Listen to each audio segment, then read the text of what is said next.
dari kelompok 9 akan menjelaskan kurikulum berbasis keterpaduan. Yang pertama yaitu pengertiannya, yaitu kurikulum yang meniadakan batas-batas antara berbagai pelajaran, lalu menyajikannya dalam suatu bentuk unit atau menyeluruh. Dan kurikulum ini juga dirancang sesuai dengan sistem keterpaduan, dengan mempertimbangkan komponen-komponen masukan, proses, dan produk itu secara seimbang dan merata. Perpaduan itu juga ada prinsip-prinsip, yaitu suasana lapangan, pengembangan diri sendiri, pemecahan masalah, lalu sikap percaya pada diri sendiri, pengembangan potensi diri, lalu ada juga proses belajar kelompok dan pengulangan dan penguatan, seperti itu. Selanjutnya yaitu ada komponen dari kurikulum berbasis keterpaduan. Yang pertama yaitu komponen kelulusan. Itu suatu produk dari sistem kurikulum yang memenuhi harapan kuantitas dan kualitasnya. Lalu yang kedua itu ada komponen metode yang terdiri dari program pembelajaran, terus metode pembelajaran atau metode penyajian, lalu ada media dalam pendidikan gitu. Lalu yang ketiga yaitu komponen materi yang terdiri dari sarana prasarana, perlengkapan ataupun biaya. Yang keempat itu ada komponen evaluasi. Ini untuk menilai keberhasilan dari suatu kurikulum dalam mencapai tujuan dari kurikulum tersebut.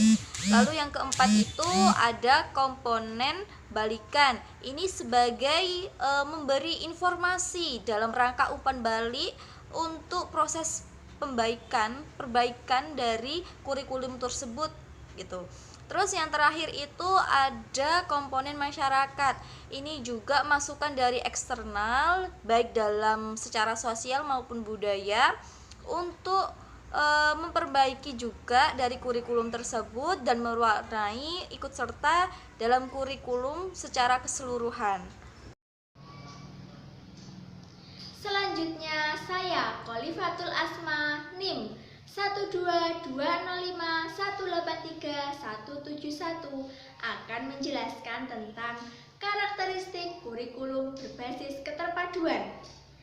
Kurikulum terpadu merupakan bentuk kurikulum yang meniadakan batas-batas antara berbagai mata pelajaran dan menyajikan bahan pelajaran dalam bentuk unit atau keseluruhan.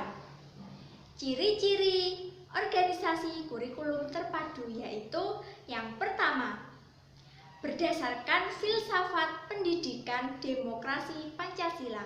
Yang kedua, berdasarkan landasan sosiologis dan sosial kultural.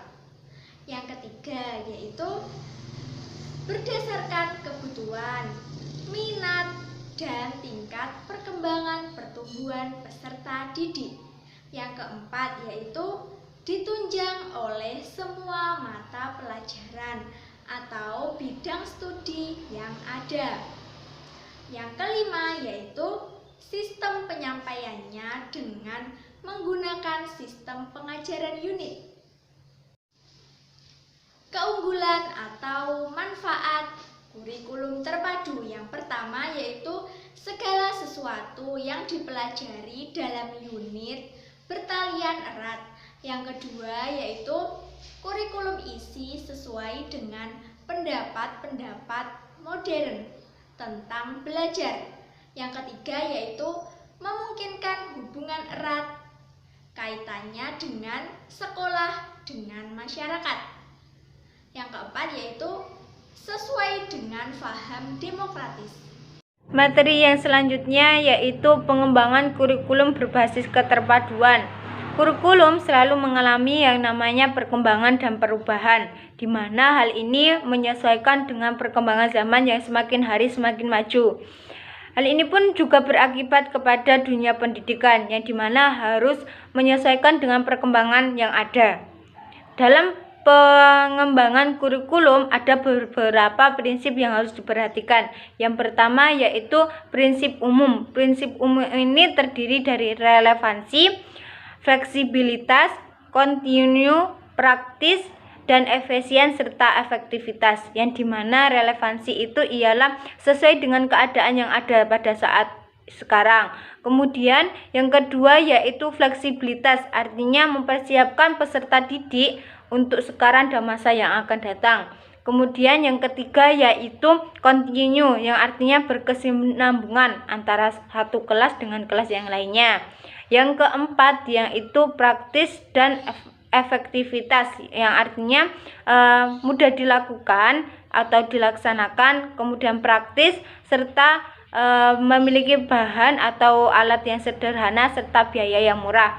Terus kemudian yang kelima yaitu efektivitas, yang artinya berkaitan dengan tujuan, isi, pengalaman belajar serta penilaian peserta didik.